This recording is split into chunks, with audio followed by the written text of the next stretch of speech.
Hello दोस्तों, नमस्कार। एक बार फिर से आप सभी का स्वागत है हमारे इस YouTube चैनल पर कृष्ण इंग्लिश क्लासेस। दोस्तों, हम सभी लोग एक बेहतरीन सी प्रिपेयरिंग के लिए जुटे हुए हैं और जहाँ तक मेरी शुभकामनाएं हैं आप सबके साथ कि जितनी भी चीज़ें आपको यहाँ से दी जा रही हैं सरलतापूर्वक आपके दिमाग में।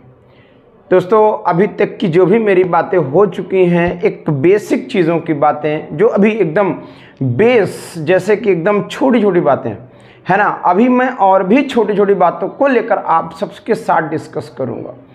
मगर याद रखिएगा, ये सभी छोटी बातें ही आपको बड़ा यानी कि बड़े क्वेश्चंस को सॉल्व करने के लिए बहुत मदद करेंगी। अभी तो आप सबको मैं थ्योरी का एक पोर्शन दे ही रहा हूँ, साथ ही साथ एक वक्त आएगा, एक समय आएगा इस क्लास के बाद जब आप प्रैक्टिस करोगे, और जिस दिन आप प्रैक्टिस करोगे ना उसी दिन आपको लगेगा कि हाँ आपको कुछ मिला है। Because practice makes a perfect man. Practice ही आपको एक परफेक्ट इंसान बनाती है। क्यों?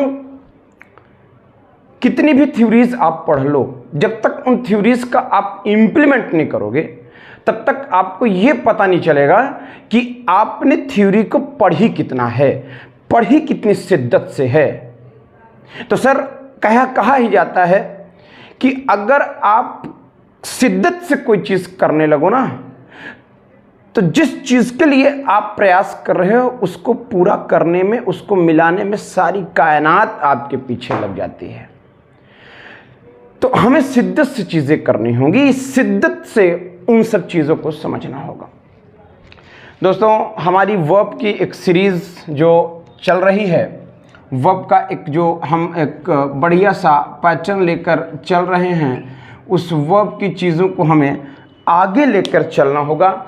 हम लोगों ने अभी तक वर्ब्स की उन छोटी मोटी चीज़ों को सीख कर चले आए। अब हम वर्ब्स की उन सभी चीज़ों को आज सीखने वाले हैं जो आपके लिए मेजर इंपॉर्टेंट होंगी। आइए शुरुआत करते हैं। अभी तक की जो मेरी बातें थी, रेगुलर, इरेगुलर और ये सारी बातें, इसके बाद हम इस पर आइए और भी कुछ विचार करते हैं और कुछ और भी नई नई बातें करते हैं जिससे आपको चीज़ें समझने में आसान हो जाए, जिससे आपको समझने में आसान हो जाए। हम कहना चाहेंगे फाइनाइट वर्ब। पहली बातचीत हुई फाइनाइट वर्ब। एक और बातचीत हम कर सकते थे तो non finite verb. Non finite verb बहुत बढ़िया बात हुई भाई। अगर एक और बात करने की कोशिश करें तो ट्रांजिटिव वर्ब, और एक और बात करने की कोशिश करें तो सर इंट्रांजिटिव वर्ब। इस तरह से आपको चार तरह के अलग अलग सेगमेंट्स कहा जाता है कि जिस तरीके से एक इंसान को जीने के लिए धड़कनें ज़रूरी होती है, उसी तरह से एक सेंटेंस के लिए वर्ब ज़रूरी होती है। अगर सेंटेंस में वो वर्ब नहीं है तो फिर उस सेंटेंस कहलाने के लायक नहीं है। जैसे वर्ब का मतलब एक्शन। जैसे मान लीजिए कि कोई भी इंसान जब तक चल रहा है, जैसे मान लीजिए कोई भी इंसान का नाम मान लीजिए कि टिल्लू है, कोई भाई रियल नेम लेंगे तो पता चला अगला आदमी कहेगा यहाँ आओ, पहले मैं यहाँ हो, का किए हो, मेरा नाम रमेश था, मैंने कहा रमेश। अब भाई मान लो मैं जो बात बताने जा रहा हूँ कल को हो जाए तो कहेगा तुमने मनाया मेरे लिए, तो भैया इसीलिए नाम हम थोड़ा सा काल्पनिक रखें तो ज़्यादा अच्छा होगा। अपने जीवन की सुरक्षा अपने हाथ है भाई। तो जैसे मान लो कोई टिल्लू नाम का आदमी है और उसकी किसी कारणवश डेथ हो जाए, तो अब एक बात आप बताइएगा कि आपको टिल्लू नहीं, अब उसी टिल्लू का नाम डेड बॉडी हो गई। बात मेरी समझते चलिएगा, इंपॉर्टेंट बात है। उसी टिल्लू का नाम डेड बॉडी हो गई। जैसे डेड बॉडी पड़ी है तो उसको ये नहीं कहते कि चलो टिल्लू को जलाया जाए, चलो टिल्लू को मैंने दफना दिया जाए, ये नहीं कहेंगे। ये कहेंगे चलिए भाई डेड बॉडी को जल्दी से ले जा करके मुखाग्नि दिया जाए, उसे शवदाह गृह में शव को जला दिया जाए या फिर गाड़ दिया जाए। दफना दिया जाए, जो भी अपनी एक एक परंपरा के अनुसार। मैंने क्या कहा, अगर किसी व्यक्ति के अंदर एक्शन नहीं बचता तो उसको मरा हुआ घोषित कर दिया जाता है। सेम उसी तरीके से अगर किसी भी वाक्य में वर्ब नहीं है तो वो वाक्य नहीं, मरी हुई कोई चीज होगी जिसका कोई यूज नहीं होगा। बात इतनी समझ में आ गई, एक इस सेंस में मैं बता रहा हूं। बाकी तो इडियम्स, फ्रेजेस ऐसे शब्द होते हैं जो मीनिंग भी देते हैं, चीजें अपनी जगह पर ठीक होती हैं। मगर यहां पर अगर वर्ब की बात करोगे, सॉरी सेंटेंस की बात करोगे, तो फिर सेंटेंस चाहिए तो फिर वर्ब होना आवश्यक होगा। बात समझ आ गई। इसके बाद यहां पर आपको 4 बातें मैंने लिख करके दी। जैसे कोई भी व्यक्ति हो, जैसे ये वर्ब एक इंसान हो, मान लो कोई भी व्यक्ति हो, भाई उसके लिए फेफड़ा चाहिए, किडनी चाहिए, और जो हृदय हो वो होता है पंपिंग करने वाला, वॉल्व चाहिए।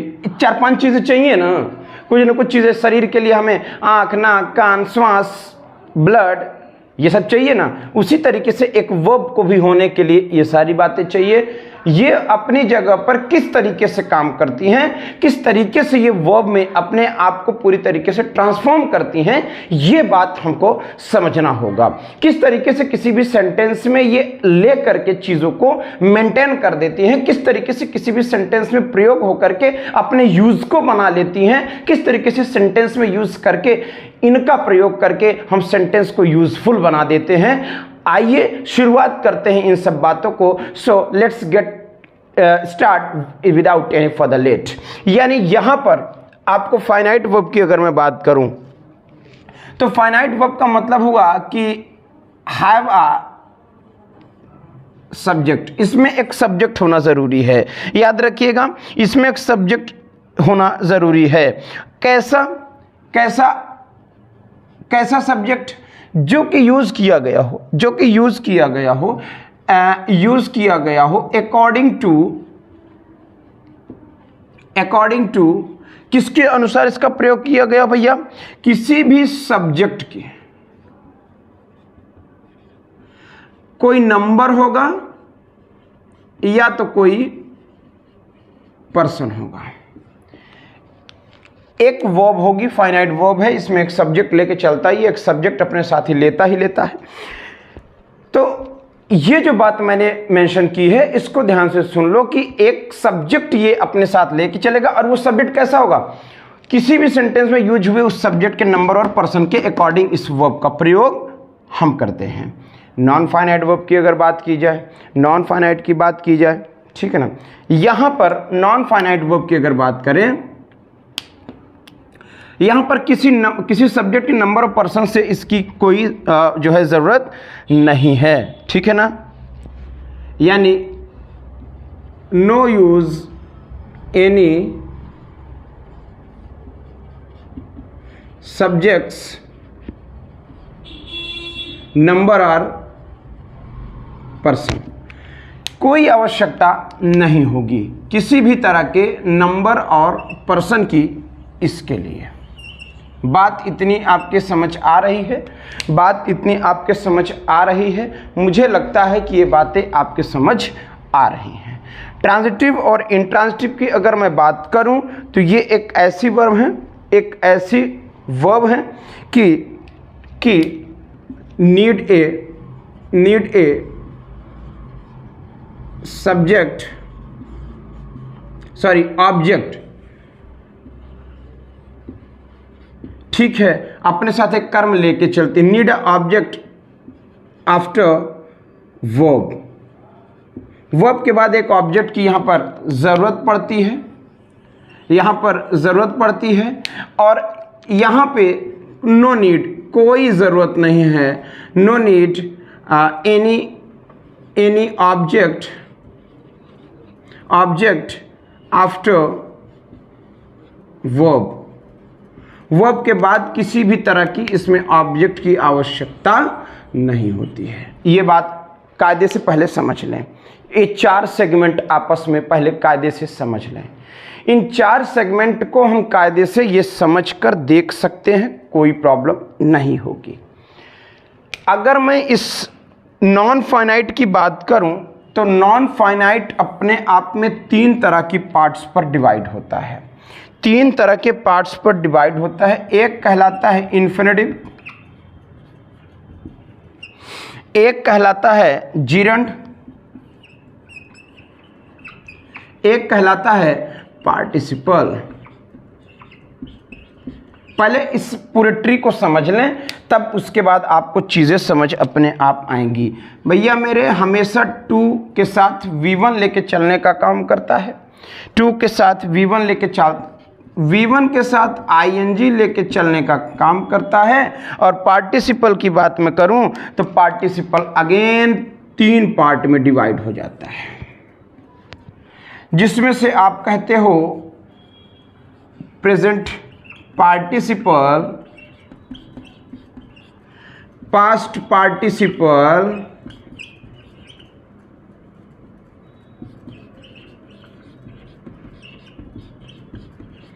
Perfect participle.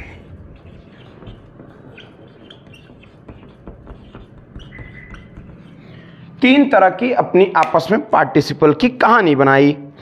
प्रेजेंट पार्टिसिपल को अपने साथ V1 के साथ ing को लेकर चलने की बात की गई, और पास्ट की बात करूं तो V3 लेकर चलने का काम किया, और यहां इसकी बात करूं तो हैविंग के साथ V3 लेकर चलने का काम किया। ये पूरा एक ट्री है, इसको कायदे से समझ लो, ठीक है, इसको कायदे से समझ लो। यानी यहां पर वर्ब की अपनी अलग अलग कैटेगरीज को मैंने इसके फंक्शन के हिसाब से इसको डिवाइड किया है। किसके हिसाब से प्यारे? फंक्शन के हिसाब से। इनके अपने फंक्शन के हिसाब से मैंने इनको 4 तरह से डिवाइड किया। फिर इसकी अपनी को हेडिंग्स, या फिर आप कह सकते हो कि को पार्ट इनका अलग अलग हो सकता है, कि finite, non finite, transitive, intransitive, या फिर आपको नॉन फाइनाइट में 3 बातें मिल जाएंगी, इन्फिनिटिव, जीरंड, या फिर ये। अच्छा, इन्फिनिटिव में 2 बातें मिल जाती हैं, इन्फिनिटिव में भी 2 बातें मिल जाती हैं। एक तो आपको टू इन्फिनिटिव मिलता है, और एक आपको बेयर इन्फिनिटिव मिलता है, ठीक है। यहां पर आपको ये विदाउट टू की बात करेगा, और ये विथ टू की बात करेगा। लो भाई, नोट कर सकते हो, इसको नोट कर लीजिए फटाफट, तेजी से नोट करिए, फिर हम लोग आगे चलें। तेजी से नोट करिए, फिर हम लोग आगे चलें।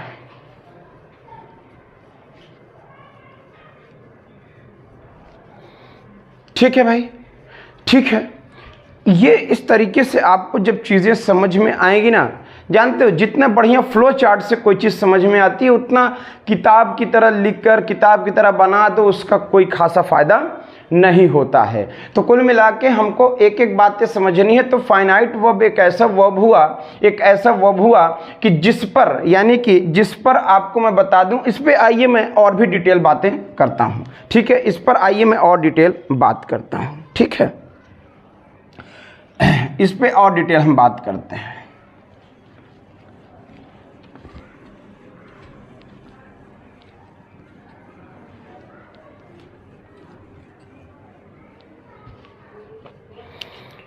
हेडिंग डालना भैया, फाइनाइट वर्ब।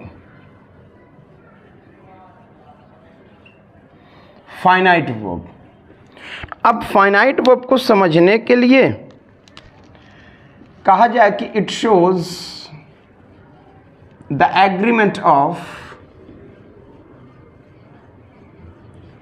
अब ये दिखाने का क्या काम करती है भाई? ये दिखाने का काम करती है, ठीक है, एग्रीमेंट विद किसी सब्जेक्ट के साथ, किसी सब्जेक्ट के साथ एग्रीमेंट दिखाने का काम करती है, ठीक है ना। और क्या करती है, ध्यान दें, एंड कैन बी, दिखाने का काम करती है इस वक्त को, समय को, ठीक है ना। जैसे प्रेजेंट आर पास्ट टेंस। अब ध्यान दो, अब ध्यान देना, सेंटेंस किस समय में लिखा गया है या सेंटेंस में लिखी हुई बात किस वक्त की है। मैं क्या कह रहा हूं कि सेंटेंस में लिखी हुई बातचीत, जो भी एक सेंटेंस का आपने मीनिंग निकाला है, वो किस वक्त है, वो किस वक्त वो घटना घटी है, कब घटी थी, क्या हुआ था, ये सारी बातें हमें सेंटेंस में फाइनाइट वर्ब ही बताने का काम करती है। यहां पर नॉन फाइनाइट का इसीलिए कोई यूज नहीं है, इसीलिए नॉन फाइनाइट की सभी पैटर्न को फाइनाइट वर्ब डिसाइड करती है। तो finite verb is a most important element of the verb because किसी भी सब्जेक्ट को बनाने के लिए, किसी भी सेंटेंस को बनाने के लिए must have a finite verb. अगर आप सेंटेंस में फाइनाइट वर्ब का प्रयोग नहीं करते तो आपको मैं बता दूं वो सेंटेंस ही नहीं है। क्यों? क्योंकि ना तो वो किसी भी सब्जेक्ट के नंबर और पर्सन की बात बताएगा और ना ही कि किस वक्त वो घटना घटी है। जरा एक बात बता दो, अगर किसी भी परिस्थिति, स्थिति या जब आपका एक्शन ही नहीं होगा तो आप समय क्या बताओगे? जब तक कि आपका एक्शन नहीं होगा तब तक आप समय कैसे बता देंगे? समय कैसे बता देंगे? तो जब एक्शन होगा तब समय बताया जाएगा। तो एक्शन की बात और समय की बात बताने का काम कौन करता है? फाइनाइट वर्ब करती है। तो फाइनाइट वर्ब कायदे से याद रखिएगा, finite verb is a major most important element of the verb because it helps to make a sentence with meaningful and senseful. यानी ये हेल्प करता है, मदद करता है किसी भी वाक्य, किसी भी लिखे कंटेंट को, किसी भी लिखे कंटेक्स्ट को सेंटेंस बना देने के लिए ये काम करता है। बात समझ आ गई? बात समझ में आ गई? आओ, जैसे मान लो हम एक सेंटेंस लिखें, जेम्स डज, क्या कह रहा हूं? The washing every day.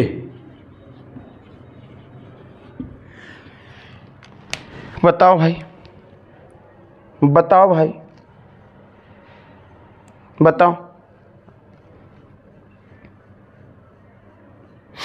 क्या दिखाने का ये कोशिश कर रहा है? यहां पर आपने डज लगा दिया, इसकी वजह से ये सेंटेंस आपका सर प्रेजेंट की बात करने लगा, सेंटेंस प्रेजेंट की बात करने लगा। Sir even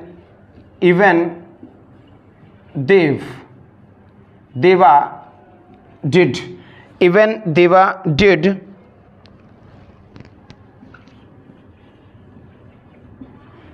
washing yesterday।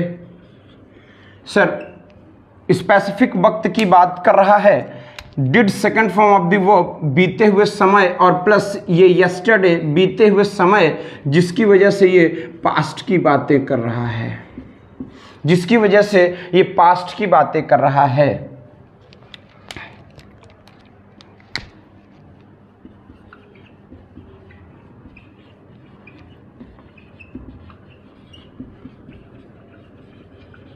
Do the washing Neha. Sir helping verb शुरू में आई और यहां पर आपको एक सिंबल दिखा जिसे आप एक्सक्लेमेशन कहते हो।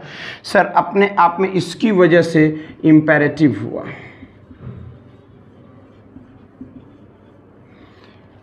तो इस तरह से आपको बताना चाहूंगा कि सेंटेंस में फाइनाइट वर्ब प्रयोग करके सेंटेंस की समय, सेंटेंस के टेंस, सेंटेंस में यूज हुए सब्जेक्ट के पर्सन और नंबर के बारे में बताने का ये पूरी तरीके से काम करता है। आप देख सकते हैं, कोई प्रॉब्लम नहीं। सेंटेंस आप कायदे से देखकर समझ सकते हैं, कोई प्रॉब्लम नहीं। देख लीजिए।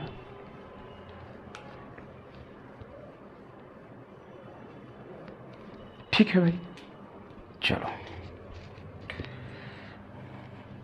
जहां डाउट होगा कमेंट कर देना, अदरवाइज कोई दिक्कत ही नहीं है। मेरे ख्याल से नहीं होनी चाहिए, थोड़ा सा लेवल आपका ऊपर हुआ हल्का सा, ठीक है ना?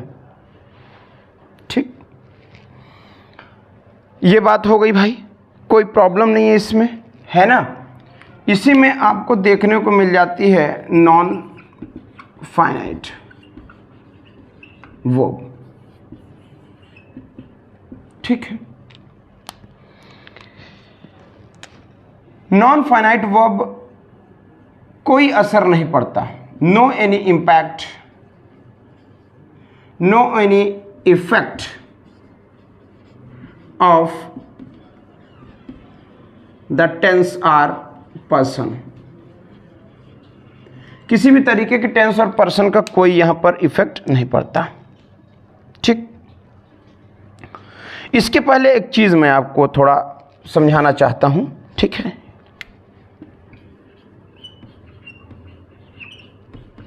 He loves the dress to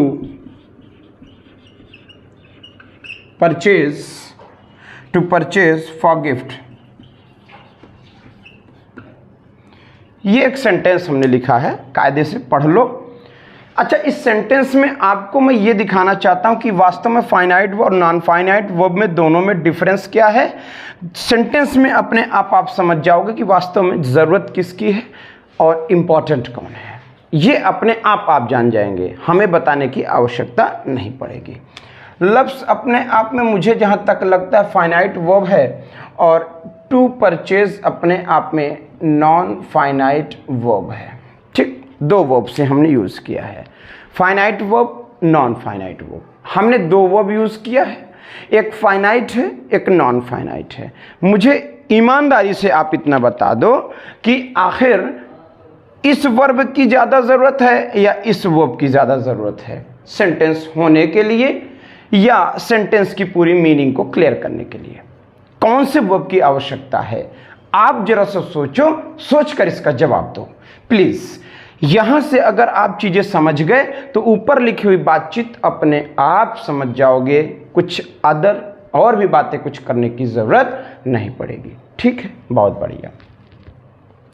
यहां पर आप अगर देख रहे होंगे कि लफ्ज़, यानी याद रखना, decide the pattern of non finite verb. जो नॉन फाइनाइट वर्ब होती है, इसके पैटर्न को डिसाइड करती है कौन, फाइनाइट वर्ब। फाइनाइट वर्ब, ये जरूर याद रखना। अब सुनो, यहां पे जो आपने लव लिखा, ही लव्स द ड्रेस या टू परचेज फॉर गिफ्ट, उसे अपने ड्रेस से प्रेम या उसको ड्रेस अच्छा लगता है, उसने खरीदा है गिफ्ट करने के लिए, ठीक। अब यहां पे ज़रूरत क्या है, किसकी ज़रूरत है। अगर मैं इसको हटा दूं, he that dress to purchase gift, कोई मतलब निकल रहा है क्या, कोई मतलब निकल रहा है क्या। मैं इसको हटा दूं तो क्या आपको मैं ये हटा दूं, sir he loves the dress, बात पूरी निकल के आ रही है कि नहीं आ रही, बात पूरी निकल के आ रही है कि नहीं आ रही, आपको पूरा का पूरा एक सेंस दे रहा है कि नहीं दे रहा है। पूरा का पूरा सेंस देने के लिए हमें कोई सब्जेक्ट, कोई वर्ब और कोई ऑब्जेक्ट चाहिए कि नहीं चाहिए, बोल तो दो। कोई सब्जेक्ट, कोई वर्ब, ऑब्जेक्ट चाहिए कि नहीं चाहिए। हमारे पास सब्जेक्ट के तौर पे ही आ गया, हमारे पास वर्ब आ गई और द ड्रेस अपने आप में ऑब्जेक्ट आ गया, पूरी बात को कंप्लीट कर रहा है। इसीलिए इसी वर्ब को हम फाइनाइट वर्ब की तरह काम करना शुरू करा देंगे। बात समझ आ गई भाई, बात समझ आ गई। चलो भाई, बहुत बढ़िया, क्या बात है। हाँ, चलिए अब नॉन फाइनाइट का जो दायरा है, उस दायरे से आइए थोड़ा सा आगे बढ़ते हैं। नॉन फाइनाइट का जो सीन है, उस सीन में थोड़ी सी चीज़ें हैं जो समझना ज़रूरी है। आइए उसको समझ लेते हैं, इसके बाद हम लोग चीज़ें मेंशन करते हैं। नॉन फाइनाइट वर्ब की अगर मैं बात करूं, नॉन फाइनाइट वर्ब, ये अपने आप में, आपने अभी ग्राफ देखा होगा, दो तरह से हुआ, ठीक है। कितनी तरह से, तीन तरह बातें हुई, ठीक है। जिसमें से हम पहली बात करना चाहेंगे इन्फिनेटिव की।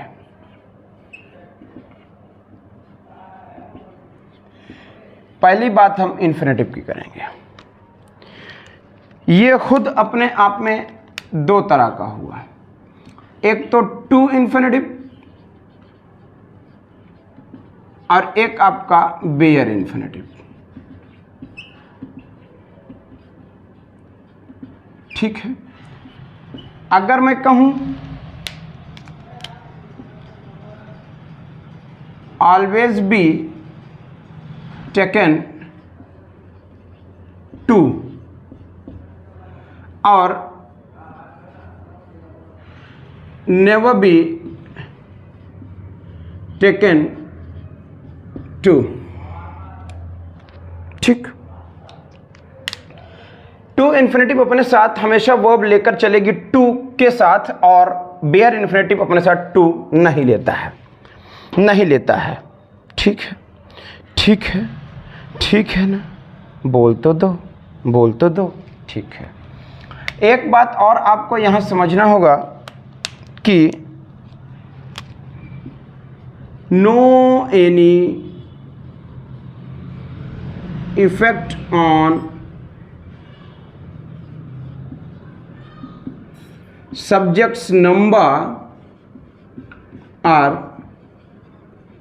पर्सन। किसी भी तरीके के सब्जेक्ट के नंबर और पर्सन पर कोई असर इसका नहीं पड़ता है। मैंने पहले ही ये बात बता दी। जैसे जैसे to drink wine is a bad habit. ठीक है, my brother does not want to live here। ठीक है भाई,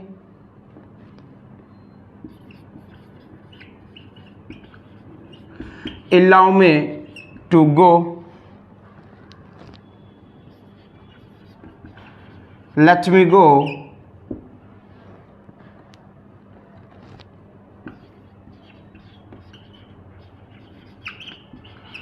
Susila was to go to Delhi।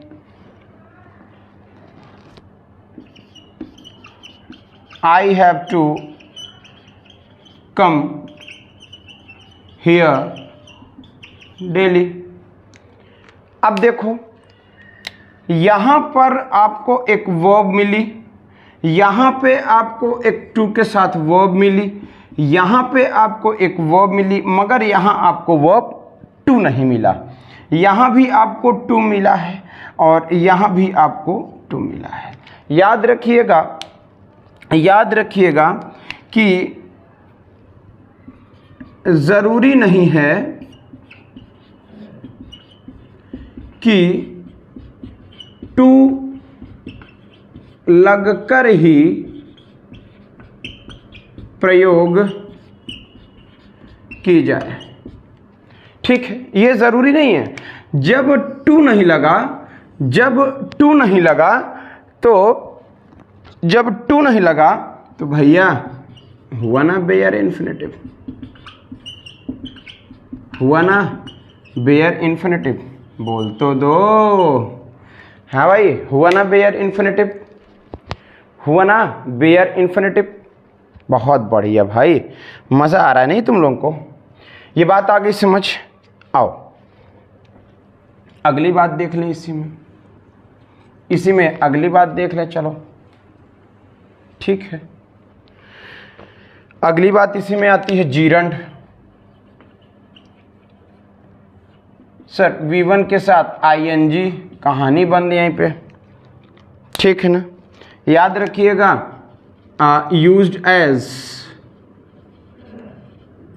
Noun, noun की तरह भी इसका प्रयोग किया जाता है। ठीक है, जैसे आई लाइक टॉकिंग, एक बात हो गई। I like talking, he stopped speaking He stopped speaking.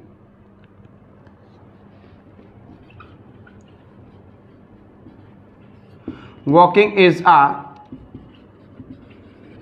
kind of exercise. Walking is a kind of exercise. My hobby is playing football. My hobby is playing football. He likes reading novels. अब देखो यहाँ like अपने आप में present indefinite लिखा, लेकिन आप इसे कंटिन्यूस फॉर्म लगाए हो। मैंने आपसे क्या कहा कि जीरंड एक ऐसी यानी कि नॉन फाइनाइट वर्ब एक ऐसी है जो कि किसी भी सब्जेक्ट, टेंस या नंबर या पर्सन पर किसी भी तरीके का कोई उस पर असर नहीं होता, वो अपने मर्जी होती है, जहां मन में आए वहां उसका प्रयोग हो जाता है। तो walking is a kind of exercise, अपने जगह पर ये बातचीत ठीक हुई। इसके बाद आपकी रीडिंग आ गई भाई साहब। इसके बाद ये देखो यहाँ पर वर्ब की थर्ड या सेकंड फॉर्म लगी है, मगर यहाँ आईएनजी लगा है, तो ये आपको मैंने बता ही दिया। ठीक है, ये आपको मैंने बता ही दिया है। तो कुल मिला के ये सारी बातें आपको समझना ज़रूरी होगा। ठीक है भाई, ठीक है भाई, किसी को कोई आपत्ति तो नहीं है? किसी को कोई आपत्ति तो नहीं है? बहुत अच्छी बात हुई, है ना। चलो इसके बाद भाई आते हैं पार्टिसिपल में यार। पार्टिसिपल अपने आप में तीन तरह से बातें करता है। V1 के साथ ING की भी बात कर लेता है, और V1 के और जो है आपका ED लग जाती है कभी कभी, और EN भी लग जाता है कभी कभी। ठीक हुई बातचीत। इसके बाद आपको मिलता है हैविंग, इसके बाद आपको V3 मिल जाता है। बहुत सुंदर बातचीत। जैसे He asked smiling, मुस्कुराते हुए पूछा भाई। I saw him crossing the road, मैंने उसे रोड पार करते हुए देखा।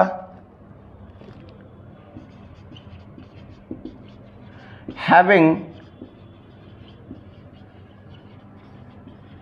Taken breakfast, having taken breakfast, he went to the office, he went to the office. ठीक हुई बातचीत। या आप कह सकते हो कि लेइंग इन द बेड, लेट कर, यानी कि कोई भी व्यक्ति लेट कर, I was reading a novel. ये भी बात हो गई भाई, ये भी बात हो गई। ठीक है ना। She went weeping। इस तरह से अलग अलग आप सेंटेंस बनाएं और बना सकते हैं। लो भाई, लो भाई, बात समझ आ गई? बात समझ आ गई? हाँ भैया, बहुत अच्छी बात है भाई, क्या बात है। हाँ आओ, इसके बाद हम पार्टिसिपल में ही कुछ और बातें सीख लेते हैं, कुछ और बातें सीख लेते हैं, है ना। पार्टिसिपल में कुछ और चीज़ें हम सीख लेते हैं, फिर इसके बाद आगे की चीज़ों को समझा जाएगा भाई, है ना। हमने पार्टिसिपल की बात की, तो मान लो हमने यहाँ पर पार्टिसिपल किया, अपने आप में तीन पार्ट्स में इसे डिवाइड किया। कौन कौन सा भाई? हमने प्रेजेंट लगाया, V1 के साथ ING लगाई, हमने पास्ट लगाया, हमने V3 के साथ वो V3 लगा दिया, हमने परफेक्ट लगा दिया, हैविंग लगाया भाई, प्लस V3 लगा दिया। ठीक है भाई, ठीक है। ही इज प्लेइंग क्रिकेट अपने आप में प्रेजेंट पार्टिसिपल हो गया। ठीक है। He has a smiling face, बहुत अच्छी बात प्रेजेंट हुई भाई। ही हैज़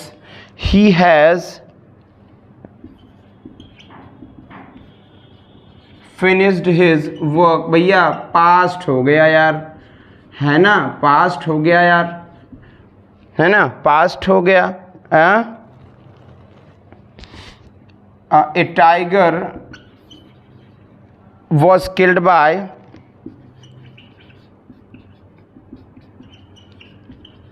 हिम, भैया मेरे किल्ड आया, पास्ट हो गया। ठीक है। हैविंग टेकन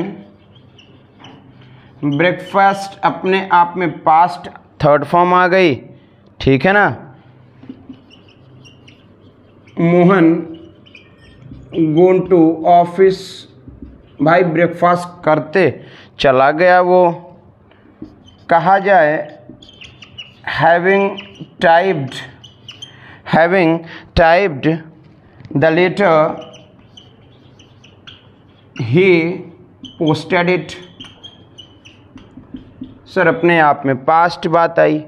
इस तरह से आपको अपने अलग अलग चीज़ें सीखनी ज़रूरी होंगी। इसी तरह से आपको अलग अलग बातें समझना होगा। जितना ज़्यादा आप सेंटेंसेस की बारीकी को समझोगे, जितना तरीके से अच्छे ढंग से आप सेंटेंसेस की बारीकियों को पकड़ लोगे, उतना ही बेहतर आप सब लोगों को चीज़ें समझ आ जाएंगी। तो आज इतना ही, इसी जगह पर मैं बातचीत को रोकूंगा।